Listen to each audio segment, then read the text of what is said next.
Near the end of Warning, Green Day stopped talking and there was that breakdown. It's easy to be in love with each other as friends, 15 years ago when it's all about drinking beer and playing rock and kicking ass. 5 records later, the question starts to be, well, who the am I now? What am I going to write about? It's a heavy responsibility. Mike and Trey know that the songs are going to come from Billy, but it's tough if somebody feels like he's pulling a lot of weight. All that stuff turns into negativity where you're like, well, it then. I don't know if I can work with these guys. I walk this empty street on the boulevard of broken dreams. They had to relearn how to be friends with each other. The way to do it was to go through and uncover all the things that hadn't been said and, all the fears and the paranoia and whatever the hell it is, that are in there. I walk alone. Billy Joe was able to tell them about his fears and his hesitance with bringing music and ideas. And they finally were able to sort of form this bond with each other and create without feeling restricted. I walk alone, I walk up.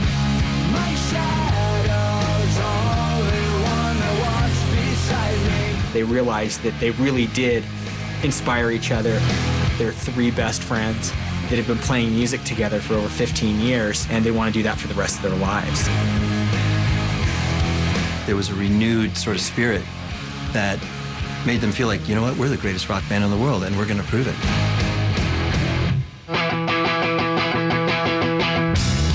Right after that, they spent a lot of time working and writing. Green Day were holed up in a studio in Oakland. There was a new fire in them that I had not seen before. They just were able to meet up in this great place again and willing to bring all of their individuality to the table with confidence.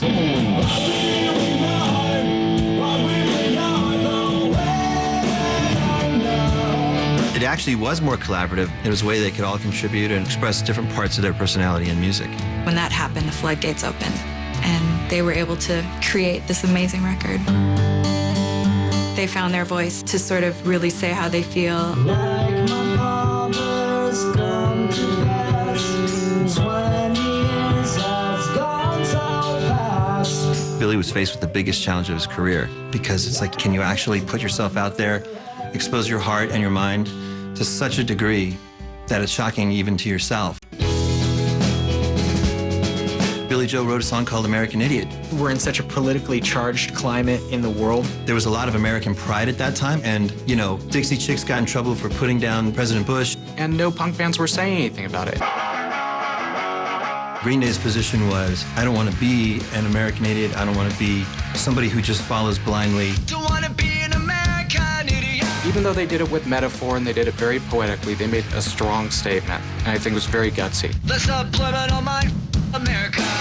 That was the song which you could hang, an entire statement on. And we realized, why don't we set the bar as high as we possibly can and actually turn this into a punk rock opera?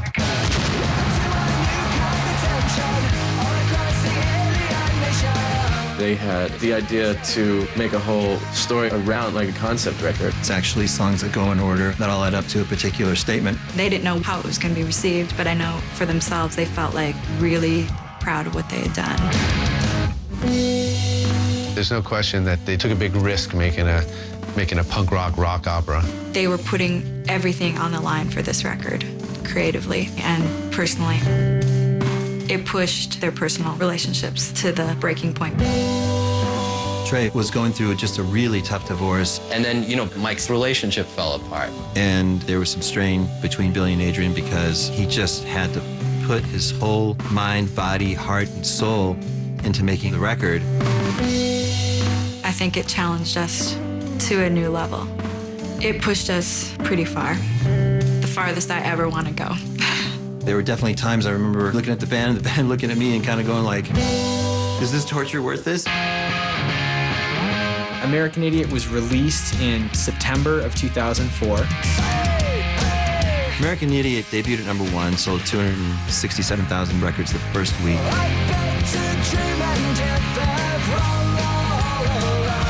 I always thought the Dookie was their tour de force, And then here they are 10 years later to make their great record.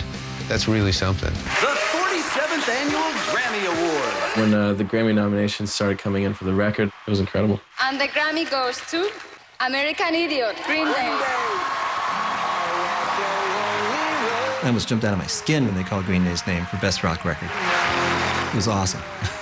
We were so happy. It was very exciting. Rock and roll can be dangerous and fun at the same time, so thanks a lot. They really felt like that people had taken notice, and it really showed that 10 years later, this could be a band that is actually more like the Rolling Stones than like the Ramones.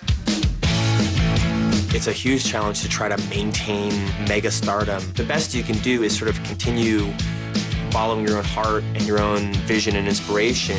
Where you go, you know I'll be there. And like we've seen with American Idiot, the world comes around again if you just are true to who you are. They've never been people to look to the outside for approval of what they did. It's always been them against the world.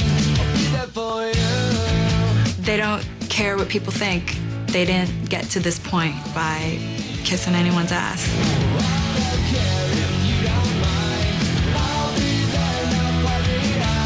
To see it go from almost not being a band to the heights, it's actually an amazing life story. They're all still incredibly excited by what they do. I think their drive is more intense now than ever. They've gotten back to doing exactly what they do best, which is just make really great music.